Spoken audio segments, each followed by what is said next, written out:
അങ്ങനെ ഈ ആഴ്ച ബിഗ് ബോസ് വീട്ടിൽ നിന്ന് പുറത്തായിരിക്കുന്നത് ശരണ്യാണ്. നിലവിൽ പ്രേക്ഷകരുടെ ഏറ്റവും കുറവ് വോട്ട് ലഭിച്ചിരിക്കുന്നത് ശരണ്യക്കാണ്. പിന്നെ സൺഡേ ഇവിക്ഷനിൽ പുറത്തു പോകുന്നത് ആരാണെന്നുള്ള ക്ലൂ ഇതുവരെ ലഭിച്ചിട്ടില്ല.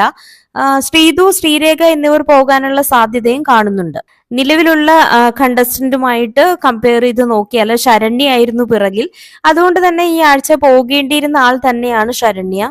ടാസ്കുകളിൽ പെർഫോം ചെയ്യുക എന്നത് മാത്രമല്ല, ഹൗസിനുള്ളിൽ നടക്കുന്ന കാര്യങ്ങളിൽ അഭിപ്രായം വ്യക്തമായി പ്രകടിപ്പിക്കുകയും അതുവഴി പ്രേക്ഷക പിന്തുണ ലഭിക്കുക എന്നതിലുമാണ് കാര്യം. എന്നാൽ പുറമെ ശാന്ത സ്വഭാവക്കാരിയായ ശരണ്യക്ക് വസ്ത്രത്തിന്റെ പേരിൽ പുറത്ത് ഒരുപാട് നെഗറ്റീവ്സ് കേൾക്കേണ്ടി വന്നിട്ടുണ്ട്. എന്തായാലും ശരണ്യയുടെ വസ്ത്രത്തെക്കുറിച്ച് എനിക്ക് അഭിപ്രായം ഒന്നുമില്ല. കാരണം അതൊക്കെ ഒരാളുടെ പേഴ്സണൽ ചോയ്സ് ആണ്. അത് ചോദ്യം ചെയ്യാനുള്ള അവകാശം പോലും നമുക്കില്ല. പിന്നെ ഇതിനു മുൻപ് പല സീസണുകളിലും ഇതുപോലുള്ള വസ്ത്രങ്ങൾ പലരും ഇട്ടിട്ടുണ്ട്. എന്തായാലും ഇന്ന് നോ എവിക്ഷൻ ആയിരിക്കുമോ അല്ലെങ്കിൽ എവിക്ഷൻ ഉണ്ടാകുമോ എന്ന കാര്യം വ്യക്തമല്ല. ഇതുവരെ പ്രൊമോയിലൊന്നും കാണിച്ചിട്ടില്ല. കൂടുതൽ അപ്ഡേറ്റ്സുകളുമായി വീണ്ടും കാണാം.